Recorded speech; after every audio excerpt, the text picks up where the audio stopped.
오늘 새벽에 하나님께서 주신 말씀, 우리 마태복음 12장 1절에서 8절까지 말씀 우리 한 번 더 보겠습니다. 마태복음 12장 1절부터 8절까지 말씀 우리 같이 한 목소리로 읽겠습니다. 그때에 예수께서 안식일에 밀밭 사이로 가실새 제자들이 시장하여 이삭을 잘라 먹으니 바리새인들이 보고 예수께 말하되 보시오, 당신의 제자들이 안식일에 하지 못할 일을 하나이다. 예수께서 이르시되 다윗이 자기와 그 함께한 자들이 시장할 때에 한 일을 잃지 못하였느냐? 그가 하나님의 전에 들어가서 제사장 외에는 자기나 그 함께한 자들이 먹어서는 안 되는 진설병을 먹지 아니하였느냐? 또 안식일에 제사장들이 성전 안에서 안식을 범하여도 죄가 없음을 너희가 율법에서 읽지 못하였느냐? 내가 너에게 이르노니 성전보다 더 큰 이가 여기 있느니라. 나는 자비를 원하고 제사를 원하지 아니하노라 하신 뜻을 너희가 알았더라면 무죄한 자를 정죄하지 아니하였으리라. 인자는 안식일의 주인이니라 하시니라. 아멘. 여러분, 그림 중에 유명한 그림 중에 이 장 프랑스와 밀레의 만종이란 그림 아시죠? 이 밀레가 그린 유명한 그림 중에 만종뿐만 아니라 이삭을 줍는 여인들이라는 그림도 있습니다. 이삭을 줍는 여인들. 그 이삭 줍는 장면을 보면 저는 성경의 레위기에 보면은 레위기 19장에 보면은 이삭 줍기에 대한 이야기가 나옵니다. 이삭 줍기라는 것은 이 밭 가장자리에 이 밭 그 끄트머리 있는 그쪽에 이삭을 거기는 베지 말라고 그렇게 나와 있어요. 왜냐하면 배고픈 이들이, 못 먹는 이들이, 가난한 이들이 와서 이삭을 따갈 수 있도록 배려해 놓는 것입니다. 그래서 누구든지 그 가장자리에 있는 이삭이 있으면 그냥 따서 먹을 수 있도록 그렇게 하나님의 자비와 이 배려의 마음을 담아서 아예 레위기의 법으로 그렇게 제정해 놓는 것이죠. 성경에 보면 참 유명한 그 이삭 줍는 이야기가 나오죠. 룻기에 나옵니다. 룻기에 보면은 이 보아스의 밭에 이 모압 여인 룻이 와서 이삭을 줍는 그러한 이야기가 나오죠. 그 이삭 줍는 것을 통해서 나오미, 시어머니 나오미와 함께 먹고 살게 되는 그 이야기가 나옵니다. 그 이삭 줍는 이야기는 하나님의 약한 자들, 가난한 자들, 어려운 자들을, 배고픈 자들을 위한 배려의 마음이 담겨 있는 것이죠. 근데 오늘 보니까 이 밀밭 사이로 지나가는데, 밀밭 사이니까 어떻게 보면은 제일 가장자리잖아요. 우리 농길 같은데 농사 짓는 분들은 농길 다니잖아요. 농과 논 사이에 농길을 가다 보면 이게 옆에 이제 가장자리 벼들이 다 있습니다. 그 가장자리를 지나면서 이 배고픈 제자들이 그 이삭을 따먹은 것이죠. 근데 이 이삭 줍기를 하는데 그것을 유심히 보고 있던 이 바리새인들이 이 정죄를 한 것입니다. 이 말씀에서 배고픈 자의 입장에서, 약한 자의 입장에서 바라보는 것이 얼마나 중요한 것인지 생각해 볼 필요가 있습니다. 얼마나 배고팠으면 그랬을까? 근데 안식일에 무언가 일을 하는 것처럼 보이니까 거기에 안 좋은 시선으로 이제 보게 되는 것이죠. 어떤 일을 결정할 때에 약한 자들, 연약한 자들 입장에 서서 생각하는 것이 크리스천의 자세인 줄 믿습니다. 하나님이 그런 자비를 가지고 사람들을 대하셨어요. 가난한 자들의 입장에서 바라보는 것, 약한 자의 입장에서 바라보는 것, 그것이 참 우리 주님께서 기뻐하시는 일인 줄 믿습니다. 가진 자들은 모르는 서름이 있는 것이죠. 말 한마디, 눈빛 하나에서 상처를 받는 경우가 있어요. 여러분, 약한 자, 가난한 자 입장에서 그분을 예수님의 눈으로 바라볼 수 있기를 바랍니다. 그것이 주님께서 기뻐하시는 일입니다. 저 사람 왜 저럴까, 왜 저럴까 그렇게 생각하지 마시고 그분만의 특별한 입장이 있다는 것을 기억하십시오. 그렇기에 오히려 그분을 위해 배려해주고 그분을 생각해서 오히려 그분이 원하는 일들을 해주고, 그런 것이 우리 주님이 기뻐하신 일인 줄 믿습니다. 가장자리까지 다 치지 마십시오. 철도 철미한 사람들은 아주 그냥 다 베버려요. 그런데 그러지 마시고 좀 남겨두십시오. 다른 누군가를 위해서 남겨두십시오. 그것이 하나님의 방법입니다. 그렇게 배고픈 자의 입장, 약한 자의 입장에서 우리가 세상을 바라볼 필요가 있고, 두 번째로 보면은 자비의 시선으로 세상을 바라봐야 될 필요가 있습니다. 오늘 보면 두 부류가 나와요.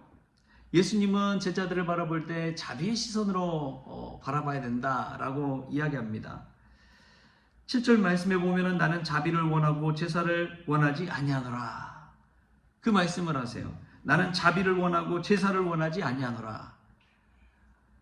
자비의 시선으로 바라보라는 것이죠. 그런데 오늘 이 바리새인들은 제자들을 보고 안식일에 해서는 안 될 일을 제자들이 한다고 비난의 눈으로 그 제자들을 바라보고 있습니다.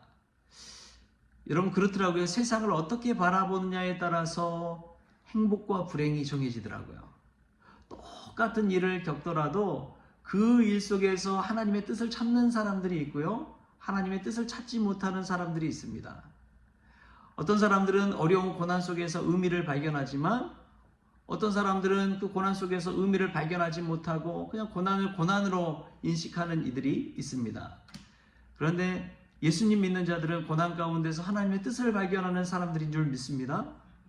고난 가운데서 하나님이 나를 향한 그 뜻이 있을 거야 라는 그 믿음으로 그 고난을 대합니다. 그렇기 때문에 고난도 의미가 있는 거예요. 아픔도 의미가 있는 거예요. 그 아픔과 고난이 나중에 성숙으로 이어질 수가 있는 것이죠. 여러분, 어떤 시선으로 세상을 바라보고 있습니까? 어떤 시선으로 사람을 바라보고 있습니까? 안 좋은 시선으로 바라보게 되면 계속 안 좋은 일만 보이더라고요. 아주 작은 것도 막 눈에 거슬리는 거예요. 오늘 바리새인들이 그랬습니다. 자신들이 더 하나님 앞에 쓰임받고 정당하고 자신들의 공로로 인정받고 자신들이 믿음이 더 좋다 생각했는데, 이 예수님의 제자들이 그 허름하고 어부고 가진 것 없고 거의 노숙자처럼 지내는 그런 제자들의 무리를 보니까 이제 안 좋은 시선으로 계속 바라보게 되는 거예요. 밀 이삭 하나 따는 것, 이런 게 별일입니까? 그게 큰일입니까?